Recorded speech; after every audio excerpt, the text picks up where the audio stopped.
Welcome to $100 Plus Mileage. This is the podcast about those New Hampshire bills that might not make the news but could still impact whether you get time off to vote, whether you can live in a house on wheels, or whether mad scientists can try to change the weather. Those represent just a few of the hundreds of bills that New Hampshire legislators voted on last year. This year, legislators have requested bills covering everything from magic mushrooms to raw milk ice cream. We're here to highlight some of these bills, unpack the pros and cons, and tell you how you can make your voice heard. I'm Mike Dunbar, content editor for Citizens Count. And I'm Anna Brown, director of research and analysis for Citizens Count.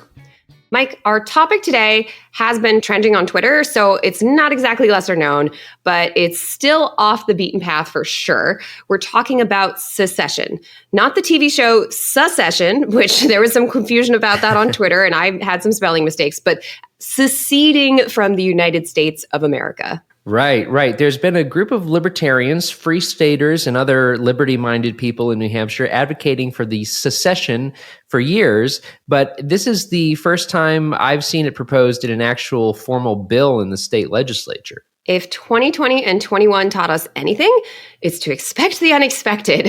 And to be clear, Democrats and Republican leaders have condemned the idea of secession in New Hampshire, but I haven't really heard anyone dig into what the consequences might be. And since we have a formal legislative debate this year, I think it's time to talk about, what are the mechanics of this unlikely proposal to form the nation of New Hampshire? Okay, well, first of all, didn't all this get sorted out with the whole Civil War thing, over 150 years ago? So, fun fact, the U.S. Supreme Court did actually rule that it was illegal for states to secede from the Union. And this happened after the Civil War. They were like, nope, we definitely agreed that was not allowed. So there's no official approved process if a state decides, hey, let's form our own nation. Well, that hasn't discouraged 7 Republican New Hampshire legislators from sponsoring a constitutional amendment that states the following.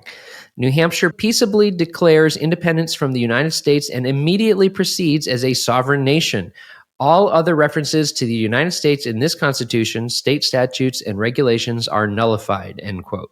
Okay, so dedicated listeners may recall we did an episode last year about the process to amend the Constitution in New Hampshire. You can check that out if you want a deep dive, but here's a quick refresh. A proposed state constitutional amendment has to pass the House and the Senate by 3/5, so that's 60% of the vote. And then after that, it goes straight to the voters of New Hampshire, and 2/3, 67%, have to vote for an amendment to join the Constitution. So, given this high threshold for approval, the constitutional amendment to secede probably has no chance of succeeding in the legislature or among voters. But having a public debate about an issue is often a good way to raise awareness and build support. So it's still significant that this is a legislative proposal. Right. Okay, well, let's say that there's suddenly massive support for this constitutional amendment and New Hampshire declares it's done with the United States and wants to form its own nation. Civil War history suggests that the feds would come marching in and take over the rebels, right? Okay, so maybe, but many modern supporters of secession don't think the feds would have the will to send the military against a state. And instead, they envision something kind of like Brexit when Britain exited the European Union, some sort of peaceable economic separation. Gotcha. Now, I'm not an expert in European economics, but I've seen a lot of headlines that suggest Brexit isn't going super smoothly. Lots of problems with finding workers and getting goods across the borders, things like that. Yeah, so that's the thing. New Hampshire would now have sovereign borders. And even if the feds decided not to invade New Hampshire, would we have a border control? Would New Hampshire residents lose Social Security? Would New Hampshire need to form a Department of Defense? And how would hospitals adjust to a loss of Medicaid payments? And obviously, none of these questions are answered by a 2-sentence constitutional amendment. So there'd probably have to be an entire constitutional convention to shape the new nation, new government. Right. Well, obviously, secession supporters see a benefit to all this. Most of the supporters generally object to what they perceive as overreach by the federal government. They point to recent COVID-19 policies, such as the moratorium on evictions and a vaccine mandate, and argue the federal government has betrayed the intentions of the founding fathers to limit federal powers. Prior to the COVID-19 pandemic, secession supporters objected to policies including deferred action for childhood arrivals, DACA, the Paris Climate Agreement, the Patriot Act, and so on. Many of these policies highlighted by the secession supporters have worked their way through the courts or have pending court cases to test whether they violate the U.S. Constitution. Yeah, and that's especially true, obviously, with the vaccine mandates that we've heard several court cases that are ongoing while we're recording this podcast in January 2022. So supporters also argue that there's a much simpler reason to secede, which is dollars. Tax dollars in particular. So in 2020, New Hampshire contributed a little over $12 billion in taxes to the federal government. So that includes business and income taxes, payroll taxes, estate taxes, gift taxes, and excise taxes. And Granite Staters wouldn't have to pay those federal taxes anymore. Right. But of course, New Hampshire would also lose out on federal funding if it chose to secede. So about 1/3 of the New Hampshire state budget is made up of federal funds, contributing to everything from healthcare to highways. The recent coronavirus spending packages injected even more federal funds into the state for expanded broadband, rental assistance, water infrastructure, and much more. Federal contracts and grants also go to cities, towns, colleges, and private businesses. So, there's definitely two sides to the coin on this. So I did a little research because I was like, all right, let's try to really parse this out, the $12 billion that we send in versus what we get back. And you have to look at all these different ways that federal money flows in.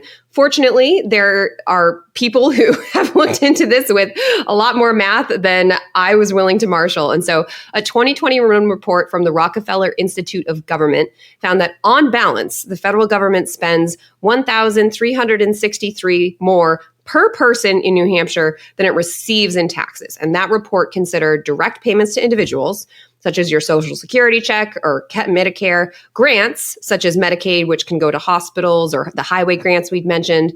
There's also government contracts, federal contracts, as well as pay to federal workers in New Hampshire, because of course there's, federal courts and whatever, and some of those people are in New Hampshire. So if you parse that all out, they said most recently, New Hampshire's getting about $1,300 per person in benefit.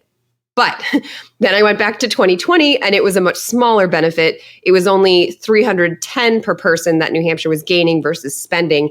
And then if you went back to the 2019 report, New Hampshire was actually losing $234 per person to the federal government. So I don't know, pick which year of the report you want to look at. And I think the ultimate answer is that it's really complex to break down exactly what would happen with our tax dollars. That is so funny to me. And so interesting, because I just never even would have thought, like even people who are, against federal taxes going up and things like that, it's like actually doing the math to see, all right, am I winning or losing long term here? And I would encourage anyone who's curious about this to also to compare which states get more from the federal government and which states pay more to the federal government, which tangent, I mean, there are other states that have talked about secession occasionally, and there's like people in California, for example, evidently pay in consistently way more than they're getting back. And that's one reason why there's this Cal exit movement of people in California who are like, you know what, forget the federal government. We're just funding them for no reason. So, well, we mentioned earlier how in the past, most people have laughed off the idea of secession, but I think it's fair to say that politicians aren't laughing anymore. There are actually a group of legislators sponsoring a sort of counter-secession bill as well. It's HB 1007. That bill would make a person ineligible for office if they advocate for secession or otherwise engage in insurrection or rebellion against the United States. So, to be fair, this bill, I think, is probably also a long shot based on history. The New Hampshire legislature has proven very reluctant to expel or discipline its members because we have elections every 2 years. And so when I hear floor debates, the argument is often, well, we're practically at another election already. Let the voters decide. Also, the vast majority of legislators who support secession are Republicans, and it seems unlikely the narrow Republican majority in the House would vote to expel any of its members. Right. Still, it's fair to say that there is a growing pushback against secession from officials who argue we need to protect the democratic process laid out in the Constitution. If we disagree on a policy, the route to challenge it is in the courts, and the route to change it is the legislature. All right. Speaking of changing in the legislature, Mike, if our listeners have an opinion on secession, what should they do? Well, the secession amendment we've been talking about today is CACR 32, and it will go through the regular bill process with a public hearing, a committee vote, and a vote from the full House. Right now, CACR 32 has a public hearing scheduled for January 20th. That's Thursday, and that's at 3:30 p.m. at the Legislative Office Building in Concord. That's right behind the State House. The House is not accepting remote testimony at public hearings this year, but you can sign in as either supporting or opposing the bill from home. That basically gives the committee a tally of people for or against the bill. Yes. And of course, you can still show up in person to testify, but I know that can be hard when it's in the middle of a day and everything else going on. So if you do want to just do that sort of digital sign-in for or against CACR 32, I'll give you a little summary. Go to the legislature's homepage. So that's GenCourt, GENCOURT.state.newhampshire.us. If you scroll down to the bottom of that page and click House Remote Sign-In, that's where you're going to see the option to register your opinion on all of these bills. So you go to a new page, you select January 20th on the calendar. That's the date of the in-person hearing. Then select the House State Federal Relations and Veterans Affairs Committee. That's the one that is hearing this bill.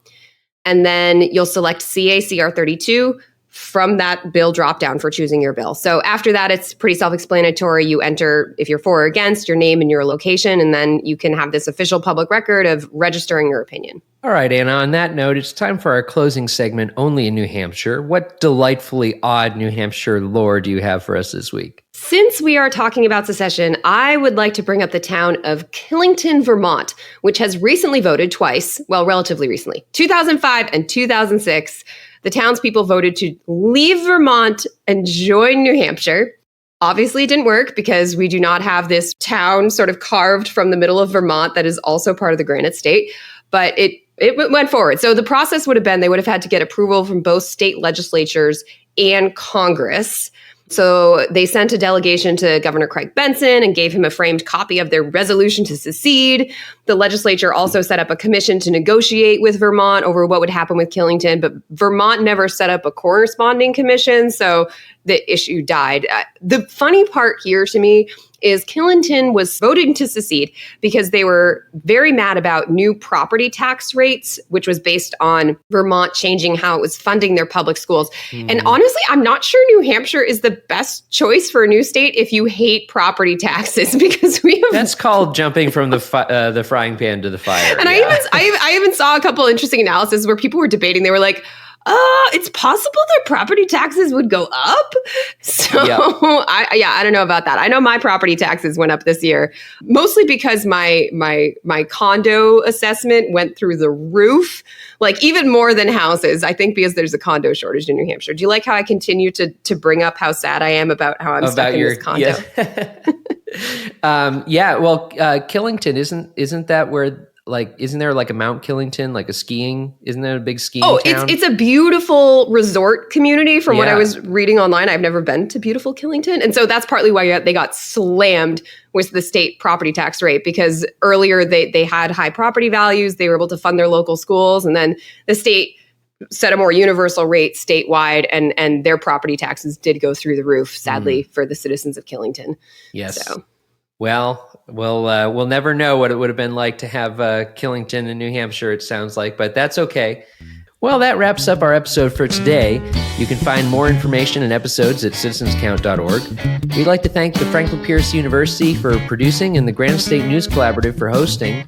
Our theme music is composed by me, Mike Dunbar, and lastly, we thank you for giving us a listen and thinking about how you can be part of what makes New Hampshire by the people, for the people.